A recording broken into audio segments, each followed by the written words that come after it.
Well, hello again. We are GPS, God's Prophetic Surprise. And we're just happy you're joining us. We hope that you've been there with us before. If this is brand new to you, we're doing the book of Revelation. And we're just going to jump right into it. You get a Bible out, get it on your computer, and we're going to go to Revelation 1. I want to get to verse 8. We've been going kind of a verse at a time here. So here in Revelation 1, verse 8, it talks about, I am the Alpha and the Omega. Just one of the great lines. I got to be part of a singing group that got to sing the song, Alpha and Omega, the other day, the Gaither Vocal Band song. It's just a great message. But this morning I was reading from a book on Revelation by Eugene Peterson, and he talks about this Alpha and Omega, these triumphant, God is the beginning, He's the end. He said, we're in the middle. He particularly talks about pastors. We have to deal with the middle. We don't have the Alpha, we don't have the Omega fully yet. We're in this middle. I want to see what your take is on that. What does it mean when things are not redeemed, when things are not glorious and fantastic? We live, I was thinking about this story from Boko Haram in Nigeria. 2 years ago, 300 girls taken in the middle of the night out into the country.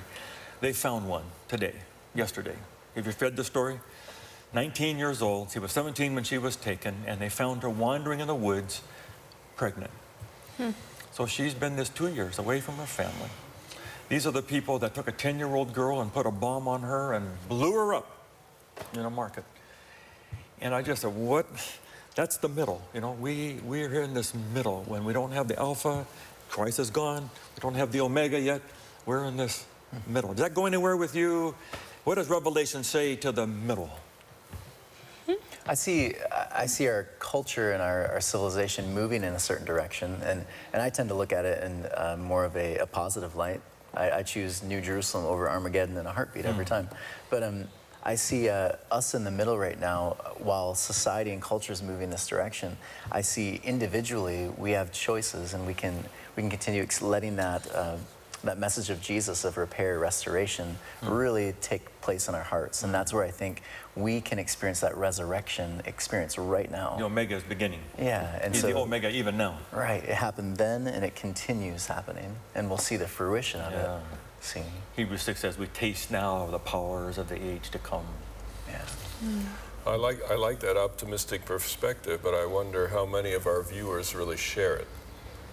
Because I think that there's two big challenges in today's world to this whole thing. Everything that we're standing here talking about, there's two big challenges. One is, if God is the way He's portrayed here, why is there so much suffering in the world? Right. And the other question is, if God is so real and so on, why is He so silent? Because I think the average person out there who's not particularly a churchgoer or so on does not perceive God as all over the place. But rather, if God is there, I don't experience Him here. Right. And what I find interesting is that the Bible doesn't ignore those issues. But rather, that's what the cross is all about. Because at the cross, Jesus experienced suffering, undeserved suffering. He didn't do anything to deserve it. A lot of people say, I don't know why I'm suffering like this. I don't deserve it. Well, Jesus didn't either, and in the middle of it, He experienced God's silence. Why have you forsaken me? Why can't I get through? So it raises the whole question of, why is it that way? Why are we in the middle? I think you were just illustrating another way. In the middle is the place where the beauty of the beginning and the beauty of the ending are not that visible. Now, Tony's keeping his chin up, and he's saying, I think if you keep your eyes focused on the positive stuff, you'll be better off. And I think he's absolutely right. Yes. But I was just thinking about people for whom life doesn't look that rosy. What do we say to them? Like these people in Nigeria or situations all over the world. It's messy. I had dinner with people who are giving their life now to helping Christian refugees from Syria. $25,000 brings a family over. They're helping in Czech, the country of Czech, or they're trying to bring them here. America won't allow them in yet, but they just can't stand it. That these people are suffering who don't deserve it. They're Christians. That's the middle. Yes, okay, here we are, preachers, okay, swing low, sweet chariot, that's going to come take us away. But now it's not too good. And I think that we tend to, we're in the middle, but the middle doesn't mean absence. It doesn't mean that God is less present. I would actually say God is we're more aware of his presence. Not that he's more present, but we're beginning to see that you look around the world and you see the world through Jesus' eyes, even the cross. I mean, the cross, it was a brutal murder. It was disgusting. It was horrendous. The first century Jews would not be wearing crosses around their neck. But yet, what a beautiful picture of a loving God. Father, forgive them. They know not what they do.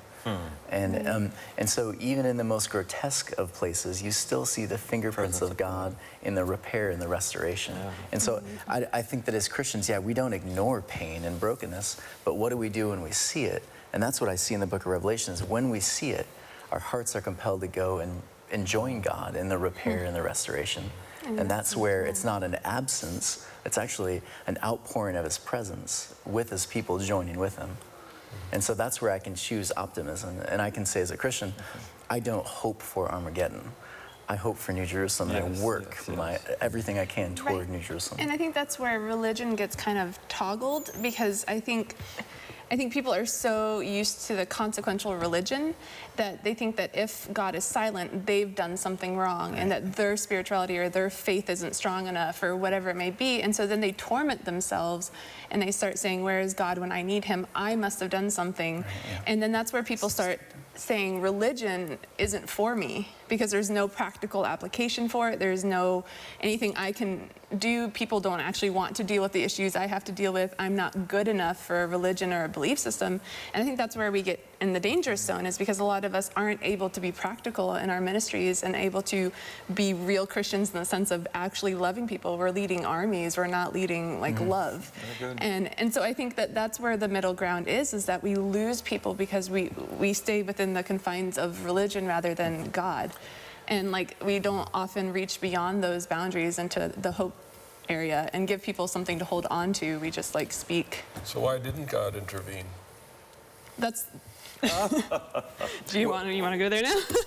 I think he does. I think someone asked me the other day, we were going through the concept of Revelation as a message of hope and challenge.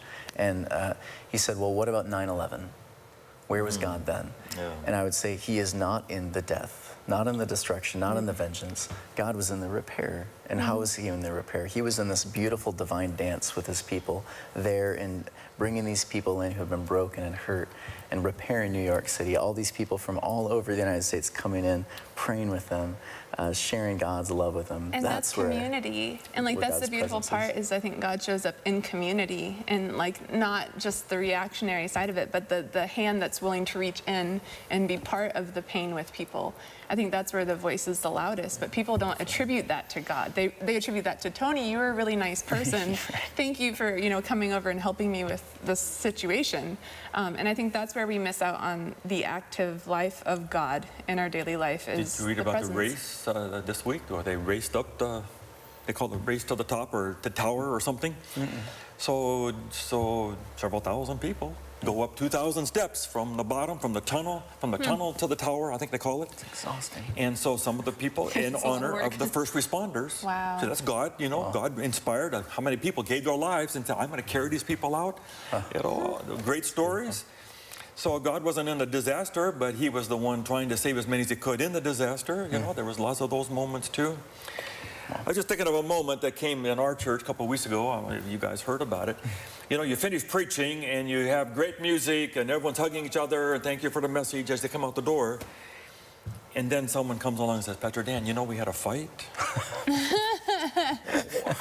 How could you guys have a fight? Because somebody tried to carry some food into the church and someone said, no, you can't. Yes, I can. And pretty soon there was a problem. And then there was a slamming of a door. Then there was a headbutting. Somebody headbutted another person. That's been good. And then the other one called the police to come to our church to referee this. Then you say, but when we understand, we're in the middle. We're not alpha. We're trying to get to the omega. We have moments of omega, but we still have the middle. And it was helpful to me to understand. I keep wanting this to be only Omega, just God moments all the time. There's still some of this middle stuff still going on, and we're pastors in this middle. Real people are still working this stuff out. They apologized, they made it right. I had to call each of them, what's going on? You know, we don't do this with each other. Here's Omega, we're going here, you know, not that. Nice. So anyway, any more we want to do with Alpha Omega now? I wish we could have cameras at our lunchtime. We meet for lunch before we meet. So John brings his best points up in lunch. Now you wanted to go a connection between 1:8 and chapter 22, where he goes Alpha and Omega. And let's see how good you translate from the Greek here. Well, I think in 1:8, you're clearly talking about God. The one who is and was I and am is to the come. Alpha and the Omega, you know, the God, Yes. the one who is and was and is to come. So in chapter 1, this is references to God. But it's interesting, in 22:13, again it says, I am the Alpha and the Omega, the first and the last, the beginning and the end. Yes. But that one is clearly Jesus. It says, I am coming soon. I'm coming soon with my reward. It With says, me. I am the Alpha and the Omega. So within the book of Revelation itself, Jesus is included in the God figure. You know, some people have said, well, you know, Jesus was a really, really good man, and then after his death and resurrection, disciples began to think more highly of him, and as New Testament goes on, they raise him more, and then finally in the 4th century, Jesus is fully God. That's a very popular theory among church historians. But I think some New Testament scholars have pointed out more recently that Jesus is included in the one God of Judaism right in the New Testament times. So here you see, first and the last, that's a Yahweh statement in the Old Testament. And Jesus takes on the Alpha and the Omega, all of that, he is included in that. So Jesus is God. Amen. That's where the statement is. And why is that important? Because if he was not, none of us would ever have truly encountered God. You know, in the Old Testament, Moses came close. He saw God's backside for a flash, according to Exodus 34. But people who walked with Jesus got to see God every day in action, in a form we could understand. So the godness of Jesus is a critical part of the Christian story, in the sense that we are actually experiencing in our realm what God is like. And should we be afraid of God?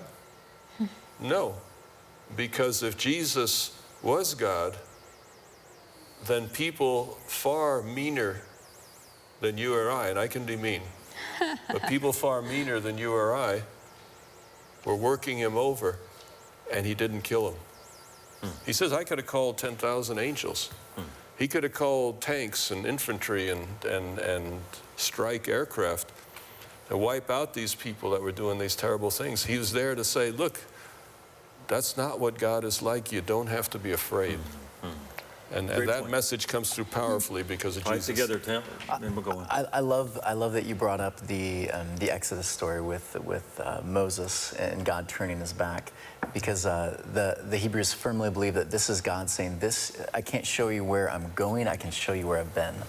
And I think for my own story, where in my life through these really painful experiences can I say, this was the beginning and this is the end. This is where God was and this is where he is. And I think that's, for me, that's where what really touches me about the Alpha, the Omega, the beginning and the end. He's been in my story the whole time, and sometimes I wasn't even aware of it. But it's through those, sometimes through those painful, turbulent moments where I say, oh, where is he? A week later, I see how all the pieces begin to fall, or a year later. Right. But I begin to see that, oh, he is Alpha, he is Omega, he's the beginning and the end of my story. And that's so powerful to me. And just to make that super practical, I think this is where reflection and time spent alone in thought is so critical, especially nowadays with our, our oversaturation of media and things. And like, we can listen to the Bible as we drive to work. That's not our time with God, And so I think that it's very important for us to have these reflection times and allow people to tell their story, their whole story, as opposed to judge them at where they're at now. Because I think a lot of times that's how we base people on their spirituality or their Christianity or their understanding of God, is saying, well, you said just now. And they're like, no, there's so much more to it. And I think that's where reflection and time and looking back, that's where you see God present in your life. And that's how you can see the activity that is real now. And it's not, I mean, that's why the Bible's so powerful, is you're just reading snippets that they're able to reflect on and be like, wow, that was God. That's awesome. And now we're like, God's not active anymore, and he's not present, and he's not doing miracles. But when you sit back and you look through your life, you're like, oh man, that was not me. Like, there's no way I could have failed that hard and then stepped over here, like, you know?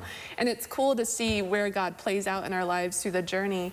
And I think that we don't allow ourselves to experience that process with Well, God. there's a lot, you know, Ephesians talks about, you know, you were dead, but now alive, you transferred from death to life. There is this movement Right. in Alpha and Omega. So you're saying that when you are from the Omega, you will look back and see your process from Alpha to Well, Omega. even if you're not to the Omega part. It seems to me this may have the answer to tension. You know, Christians have debated forever, you know, is God sovereign or are we free? Yes. I can't resist. I have to tell you a joke. But there was this fellow who heard that there was going to be a debate between Calvinists and Arminians. Now, the Calvinists are the ones who believe, you know, God sort of is in charge of everything and don't, you know, don't ask too many questions because he'll do what God does.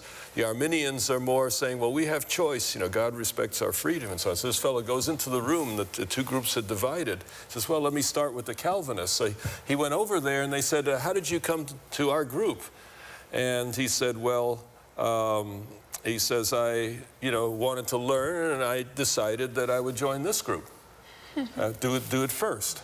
And they said, well, if you believe that you chose to come here, you don't belong with this group. You ought to go over to the other side. Oh, no. And so he went over to the Arminians. And they said, why did you come over here? He says, well, I was forced to come over here against my will. He says, you don't belong here. You belong over there. You see? So Christians have been divided on this issue. You know, does God really control things, or are we really free?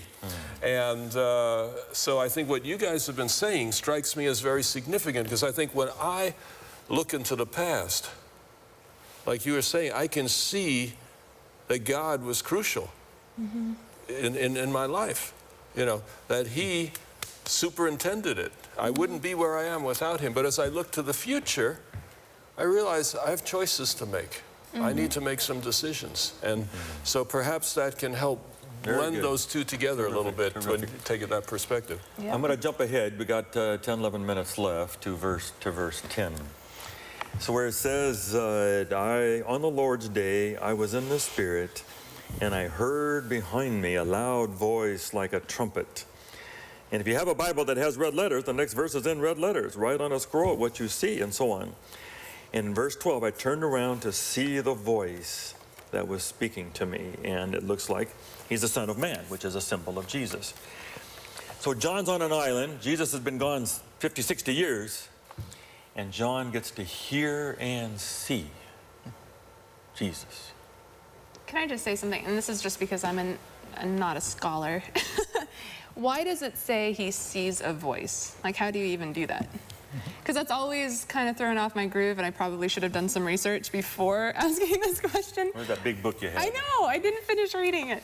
But it says, I saw the voice. And so is that a significant thing, or is that just a slip of tongue or writing, or? I think scholars would call it a Hebraism. That in the Talmud you see that, in the Old Testament you see that, the idea that a voice is not just heard, but it's experienced with the whole person. So I don't think it's theologically particularly significant, but yeah. But I wanted to wrestle with this a little bit. You know, John got to see on a prison island the voice and to see Jesus. We don't get to see him. I haven't. Have you? You know, I've prayed for it, begged for it. God, give me something that I could see. I would know for sure that I haven't bet my whole life, my career, everything I do is all tied to this belief. It'd be nice to have a little assurance that this is the right thing. And most of us don't get it. No one I know has absolutely heard a voice. Why? What would it really mess up in the grand scheme of things if God were to let me see the voice and have a little more clarity that he really is here and that he really is who he is? we haven't made a mistake. And we'll take a shot at that. Well, going back to what John just said, the idea of the Hebraic understanding of I see a voice, this idea that when God speaks, it permeates everything, it permeates my whole being. And again, that's a very Hebraic understanding, but I can think of many times in my life where God has spoken through different circumstances, through different people. Circumstances, people. Yeah, it just permeated everything in my being. And I just cried out, this is a God moment. This is one of those things that just happened. And I thought, oh, could I be any closer? This just feels so, I feel so connected to who God is right now. I've had moments where I experienced one of my childhood friends when I was very young, died, was hit by a car. And I remember crying in my bedroom on the phone with her father, hearing that. And I remember falling to the floor crying. And my mother, I don't know where she was, she heard it, she walked up, and I had no idea where she was, but all of a sudden I felt these arms around me. And in that moment, that was a divine moment where God's presence permeated. And it stuck with me now. I'm 36 years old, and it's stuck with me ever since. And How I think do you know for those sure? moments- Because obviously people have claimed to have heard the voice of God who were way off and done terrible things in the name of God. And I've had people go up to other church members and say, God has told me I'm to marry you. And no one else thought that. That could be She didn't think problematic. that. She said, well, when God shows me, I'll, you know, but he hasn't shown me. And so obviously this is a little murky. John said, I know it was him. I saw him.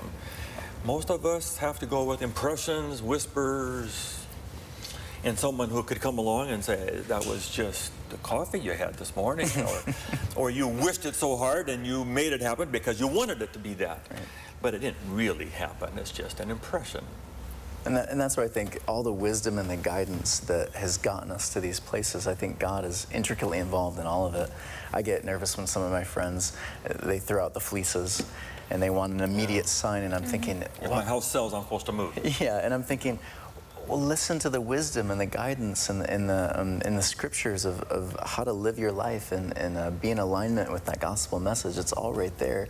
But you're wanting a quick fix. You want a quick answer. You want the fleece to immediately happen. You want your house to just crumble or be resurrected up into the heavens. I don't know, whatever your sign was. And I was just going to say, I think for me, you were asking a question of how do you know, like you've never heard the voice. And I will say, I think for me, it is an experiential thing solely. I mean, that's kind of how I live my life anyways, is more experiential than too deep, probably. I don't know. But there's this thing, you know, that the people around you, the people that you've chosen to surround yourself with, listening to their wisdom, circumstance often is something where you sit down and you actually start reflecting. And that's why I think reflection is so important. Because when you allow yourself to be still and like look on things in like a detached manner almost, you're able to see things that maybe you would miss if your emotions were tied too much into it. And that helps guide you, and I think that God gives that peace for you to be able to process things. Over a consistent pattern of reflection. Yeah, absolutely. And then I think also it's fascinating to me because I think so many people want so much to have something valuable to say that they don't realize that what they understand of God, even in their barest form, is powerful. And so they want something brilliant, and so they come up with these hierarchical terms that often aren't as relevant, and so that's where they start grasping at straws, like I had a dream and this is what it said to me. It must have a deeper meaning, and then they try every single dream book in the world to find out what the meaning was, and they think it's something, you know. And so like I think that there's different layers of it. I would never negate someone of that, though. I think that God is bigger than our understanding. It could have been God's voice or the tacos you ate last night. It could have been, and maybe he used those tacos.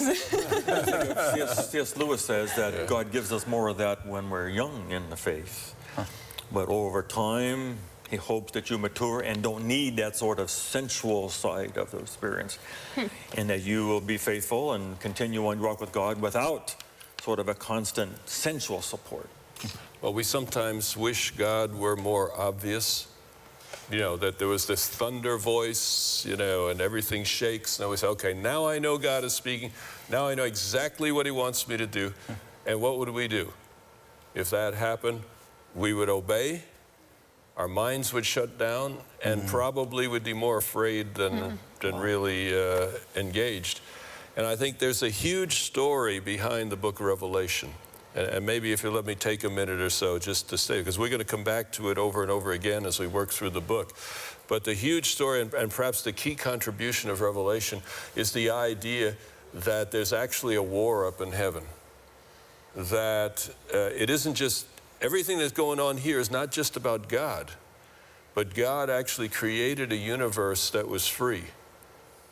And the reason he did that is he wanted people to love each other and to love him freely. Love without freedom is nothing. You know, if a robot says to you, I love you with all my silicone, you know, it doesn't do anything, all right? The love has to be free. It has to be truly free. And so God created a universe that's free. Now, if you want people to freely engage in relationship with you, do you terrify them? Do you have this big booming voice? Do you get in the way all the time? Say, you're not heading my direction here. Turn around or I'll kill you, you know. God wants to be loved and understood, but that means allowing us to explore, allowing us to make choices, allowing us to take the consequences of our choices. People made choices when they flew planes into the World Trade Center that day. It wasn't God that did it. Could God have stopped them? Yes, he could have. But that would have been intervening in the whole process of cause and effect, that we are learning the awfulness of our own selfishness, of our self-centeredness, and how destructive that is. So we see a God who is sometimes silent because he's allowing us to think it through for ourselves. Good. Right. And I find that beautiful. I know for me, I think that's one of the things that as I'm growing older, I'm learning more and more is I used to get so mad when God wouldn't give me a clear answer, like whether I should take this job or whether I should take this major or whether I should date that person, you know, I'm like, come on, just tell me, you know, I don't want to mess this up. But at the same time, as I'm growing, I'm realizing that that's part of my learning process, and my experience with God is the clawing and the like anger and the actual honest relationship of learning how to live life, as opposed to just being told what to think. I think that's the beauty of God, is we're allowed to kind of mess it up sometimes. Kierkegaard said that trying to do it the other way was trying to learn math by looking at the answers in the back of the book. So you never learn the math, process. never learn how to process it. Just go look at the answer and do the magic. You know, the old, should I go on the trip or not? You wake up and the clock says 7:47. Okay, I'm supposed to go. Right. No thinking, no heart, no looking at your life values, truth, anything. Anything more you want to say about the voice? You know, we're gonna have to fan in on this. We've got a minute left. I think everybody has around 4 voices in their heads. You know, God, the enemy, maybe our parents and other significant figures, and maybe just a general fog of our own nonsense, you know. The way you've done it in the past, I've heard that voice. You see? And I think over time, I encourage people to read the scriptures carefully, pray, and then when they're done praying, just get a paper and pencil and just write down whatever comes to your head and experiment. Yes. Try stuff out, and little by little you get to know God's accent from the other voices in your head. Cool. A couple of books that we talked about before we came on the air is, if you're looking for more on this, Hearing God by Dallas Willard. Bill Hybels has a wonderful book on the whispers of God now. And I think we're saying consistently with all of that, no one hears audible voices today, like John did. But we can read Scripture and we can learn to hear the impressions and the experiences of life. Anyway, this is GPS. We'll hope you'll come back next week. We'll go on to the next verse in Revelation chapter 1. God bless.